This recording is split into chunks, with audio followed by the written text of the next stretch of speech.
अस्सलामुअलैकुम 9th class chapter number 5 physical states of matter lecture number 6 जिसमें आज हम डिस्कस करेंगे सॉलिड स्टेट के बारे में और उसकी प्रॉपर्टीज के बारे में। तो सॉलिड क्या होता है? Solid has fixed shape and volume. Solid एक ऐसी स्टेट है मैटर की जिसका जो शेप होता है वो फिक्स होता है और उसका वॉल्यूम भी फिक्स होता है। हमने पिछली दो स्टेट्स के अंदर मैटर की पढ़ा था, लिक्विड के बारे में और गैसेस के बारे में। उसके अंदर जो था गैसेस के अंदर ना फिक्स शेप था और ना ही फिक्स वॉल्यूम, लेकिन लिक्विड के अंदर फिक्स शेप तो नहीं था लेकिन वॉल्यूम जो था उसका मौजूद होता था। ठीक है, ओके। तो अब जो हमारे पास सॉलिड है उसके अंदर दोनों ही चीजें फिक्स होंगी, शेप भी और वॉल्यूम भी। The molecules in solids are extremely closer to each other. जो मॉलिक्यूल्स होते हैं सॉलिड के वो बहुत करीब होते हैं और उनके करीब होने की वजह से ही उसका शेप फिक्स होता है और उसका वॉल्यूम भी फिक्स होता है। Without leaving space between them, उनमें स्पेस जरा सी भी नहीं होती, बिल्कुल न होने के बराबर स्पेस होती है हमारे सॉलिड स्टेट के अंदर, सॉलिड्स के अंदर। ठीक है, according to kinetic molecular theory. अब काइनेटिक मॉलिक्यूलर थ्योरी के मुताबिक चंद पॉइंट्स हैं, जैसे लिक्विड में थे और गैसेस में थे, हमारे पास सॉलिड में ही मौजूद है। पढ़ते हैं इसको। तो first point, the molecules of solids are closely packed together due to the stronger forces of attraction. जो मॉलिक्यूल्स हैं सॉलिड के वो क्लोजली पैक्ड हैं, बहुत करीब करीब जो है एटम्स उसके अरेंज हुए हैं। ठीक है जी, वजह क्या है उसकी? ड्यू, रीजन क्या है उसका? Stronger force of attraction. Stronger force of attraction की वजह से जो इंटरमॉलिक्यूलर स्पेसेस हैं सॉलिड्स के अंदर वो इंतहाई कम है। ठीक है, इंटरमॉलिक्यूलर स्पेसेस बहुत कम है और इंटरमॉलिक्यूलर फोर्सेस बहुत ज्यादा हैं। इसके बारे में मैं पिछली क्लास में ही बता चुका हूं, तो अगर किसी ने नहीं पता, किसी को इतना क्लियरली ये बात, तो मेरा पिछला लेक्चर देख सकता है। जब हमने लिक्विड स्टेट की बात की थी तो उसमें मैंने बताया था इंटरमॉलिक्यूलर स्पेस और इंटरमॉलिक्यूलर फोर्स के दरमियान क्या ताल्लुक है। ठीक है, okay. The molecules are unable to move freely as they have little space between them. जो मॉलिक्यूल्स हैं लिक्विड सॉलिड्स के वो अनेबल हैं किसके? कि वो मूव कर सके फ्रीली, घूम सके आजादाना तौर पे। हमने लिक्विड और गैसेस में देखा था कि मॉलिक्यूल्स आजादाना तौर पे घूमते थे, लेकिन सॉलिड में नहीं घूमेंगे। क्यों नहीं घूमेंगे? क्योंकि हमने ऊपर पढ़ा है इसके अंदर कि जो है ये क्या है, क्लोजली पैक्ड हैं आपस में। सही है, अच्छा जी। As they have little space between them, उनके दरमियान जो स्पेस है बहुत कम है। कौन सी स्पेस है बच्चों? ये वही स्पेस है जिसकी हम बात कर रहे हैं, इंटरमॉलिक्यूलर स्पेस। ठीक है,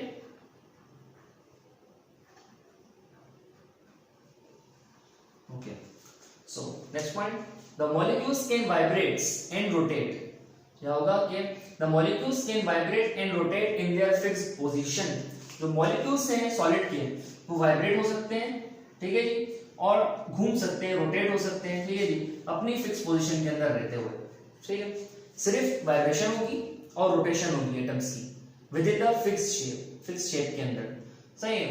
नेक्स्ट वन, कि solids have definite shape and definite volume. Solid का जो डेफिनेट शेप होता है और डेफिनेट वॉल्यूम होता है। ठीक है, अच्छा। Last point, pure solids have sharp melting point. जो प्योर सॉलिड्स होते हैं इसका मतलब ये है कि जो क्रिस्टलाइन सॉलिड्स होते हैं, अब ये क्रिस्टलाइन क्या होता है ये नेक्स्ट लेक्चर के अंदर बात करेंगे इसकी।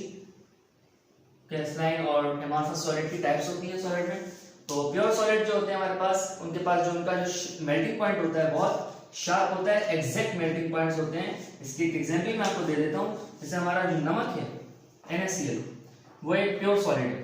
ठीक है, तो उसका जो मेल्टिंग पॉइंट है वो है 801 सेल्सियस। तो उसका जो मेल्टिंग पॉइंट है वो शार्प मेल्टिंग पॉइंट है, एग्जैक्ट मेल्टिंग पॉइंट है। ठीक है, अच्छा।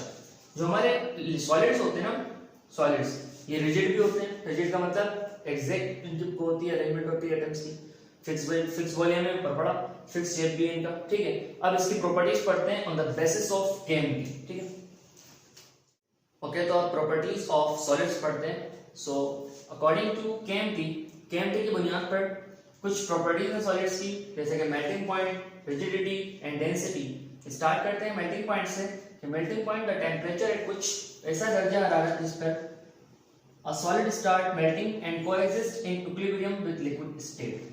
एक सॉलिड जो है वो पिघलना शुरू हो जाए और वो कहां चले जाए? वो इक्विलिब्रियम स्टेट पे चला जाए, किसकी? लिक्विड स्टेट की। ठीक है, मतलब वो इक्विलिब्रियम पे आ जाए, बराबर हो जाए किसके?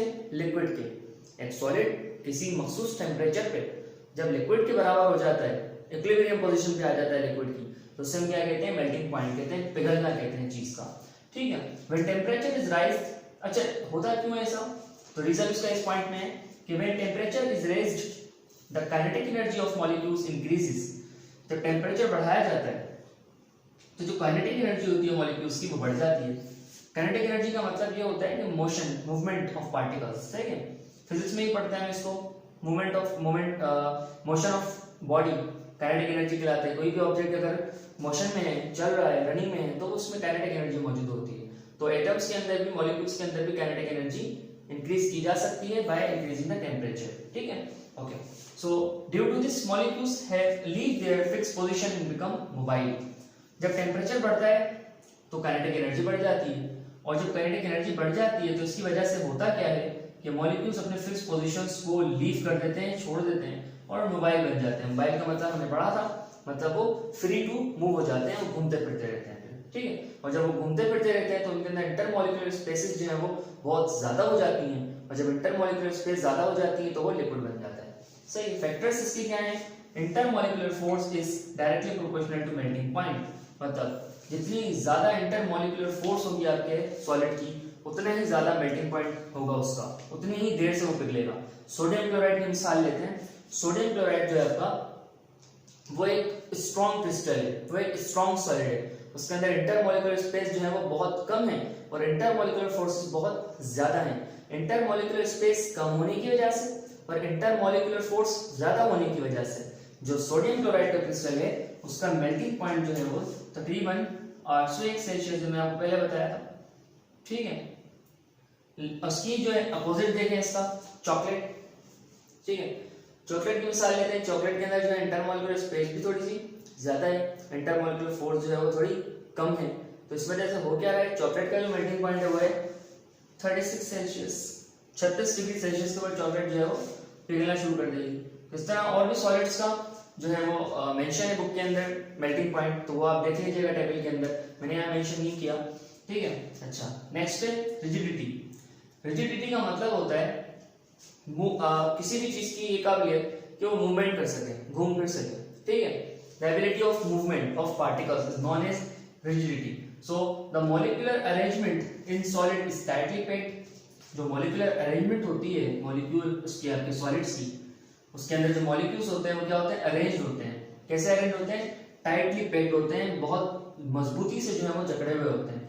इसके वजह से क्या होता है, ड्यू टू दिस, इस वजह से होता है ये कि solids are not mobile, solid mobile नहीं होते। सॉलिड्स के जो पार्टिकल्स है वो घूम फिर नहीं सकते, चल फिर नहीं सकते, इधर उधर मोशन नहीं कर सकते, उनमें काइनेटिक एनर्जी बहुत कम होती है, ठीक है। अच्छा, they exhibit vibrations eight fix position, लेकिन उनके अंदर वाइब्रेशंस हो सकती हैं फिक्स पोजीशन के अंदर, वो वाइब्रेट कर सकते हैं, ठीक है। जब उन्हें टेम्परेचर मिलता है तो वाइब्रेशन होती है उनके अंदर, सही है। लेकिन जो है उनके मॉलिक्यूल्स हैं मोबाइल नहीं होते, हाँ, लेकिन अगर उनको उतना टेम्परेचर मिल जाए जिसपे वो क्या हो सकते हैं, मेल्ट हो जाएंगे, तो फिर वो मोबाइल हो जाते हैं, फिर वो रिजिड नहीं रहते, सही है, ओके। देयरफॉर लास्ट पॉइंट है इसका रिजिडिटी का कि therefore solids are rigid in their structure. अच्छा, क्योंकि इनकी अरेंजमेंट बहुत अच्छी है, इनके अंदर स्पेसेस बहुत कम है और इंटरमॉलिक्यूलर फोर्सेस बहुत ज्यादा हैं, तो सॉलिड्स क्या हैं, वो रिजिड है इन देयर स्ट्रक्चर, वो मजबूती से जुड़े हुए हैं, ठीक है। वो मूवमेंट उनके अंदर मौजूद है ही नहीं। क्यों नहीं है मौजूद मूवमेंट, क्योंकि वो उनकी जो अरेंजमेंट है वो टाइटली पैक्ड है, अच्छी तरीके से वो जकड़े हुए हैं, पैक्ड हुए हैं। तो फैक्टर्स इसके दो हैं, सॉरी एक ही है इसका भी। तो intermolecular force is directly proportional to rigidity, जितनी ज्यादा इंटरमॉलिक्यूलर फोर्स उतना ज्यादा आपके पास क्या होगी, उसका स्ट्रक्चर जो है वो रिजिड होगा, टाइटली पैक्ड होगा, अच्छी तरीके से अरेंज्ड होगा, सही है। Last density, the molecules in solids are more tightly packed together. जो मॉलिक्यूल्स होते हैं सॉलिड के वो टाइटली पैक्ड होते हैं आपस में, बिकॉज इस वजह से due to strong intermolecular forces, strong intermolecular forces की वजह से जो मॉलिक्यूल्स होते हैं सॉलिड के वो अच्छी तरीके से आपस में बंद होते हैं, सही है। अच्छा, ड्यू टू दिस, अब इस वजह से क्या होता है, ड्यू टू दिस रीजन, इस रीजन की वजह से solid has highest densities. Solid की जो डेंसिटी होती है, इसका जो वजन होता है बहुत ज्यादा होता है। एक बात मैंने पहले भी आपसे जिक्र की थी कि हमारे मिसाल के तौर पे ये बॉक्स है, ठीक है, बॉक्स बिल्कुल खराब बन गया, ये एक बॉक्स है, ठीक है, इस बॉक्स के अंदर जो है आपके एटम्स मौजूद हैं।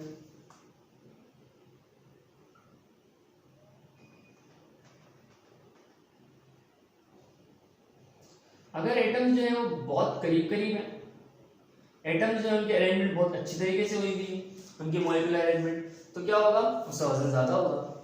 जो चीज अगर करीब करीब आ जाए तो क्या हो जाएगा, वो भारी हो जाती है, वजनी हो जाती है। लेकिन अगर दूर दूर चले जाए तो उसका वजन कम हो जाता है। गैसेस के अंदर क्या था, हमारे पास मॉलिक्यूल्स दूर दूर थे तो डेंसिटी बिल्कुल कम थी। लिक्विड में थोड़े मॉलिक्यूल करीब आए थे तो डेंसिटी थोड़ी सी बन गई थी उनकी। लेकिन सॉलिड्स के अंदर तो मॉलिक्यूल्स जो है वो क्या है, वो टाइटली पैक्ड हैं, वो एक अच्छी तरीके से फिक्स शेप में है, फिक्स वॉल्यूम में है। तो डेंसिटीज जो है वो तीनों के हिसाब से, तीनों स्टेट्स के अंदर जो सबसे ज्यादा होगी वो सॉलिड्स की होगी। ठीक है, और रीजन क्या होगा उसका रीजन सिर्फ एक है, इंटरमॉलिक्यूलर फोर्सेस ज्यादा है और इंटरमॉलिक्यूलर स्पेस बहुत कम है। ठीक है जी, ओके। फैक्टर्स क्या है, फैक्टर ये है कि इंटरमॉलिक्यूलर फोर्स जो है वो डायरेक्टली प्रोपोर्शनल होती है डेंसिटी के। जितनी ज्यादा आपकी इंटरमॉलिक्यूलर फोर्स होती है, जितने अच्छे तरीके से आपके एटम्स करीबी जुड़े हुए होते हैं आपस में, उतनी ही ज्यादा उनकी डेंसिटी होती है, उतने ही ज्यादा वो भारी होता है मैटर। ठीक है, ये था। यूनिट क्या होता है डेंसिटी का, डेंसिटी का फार्मूला भी मेंशन नहीं किया मैंने, मैं लिख देता हूँ। डेंसिटी का फार्मूला होता है मास डिवाइडेड बाय वॉल्यूम। तो उसका यूनिट बनता है मास के लिए ग्राम और वॉल्यूम के लिए सीएम क्यूब या डीएम क्यूब। यहाँ मैंने सीएम क्यूब लिखा है, बुक में भी सीएम क्यूब मौजूद है। ठीक है, तो होपफुली आपको ये समझ आया होगा। सॉलिड स्टेट केमिस्ट्री भी समझ आई होगी, प्रॉपर्टीज ऑफ सॉलिड भी समझ आए होंगे। इंशाल्लाह नेक्स्ट लेक्चर के अंदर हम टाइप्स ऑफ सॉलिड के बारे में डिस्कशन करेंगे। तब तक के लिए मैं ख्याल रखिएगा। अल्लाह हाफिज।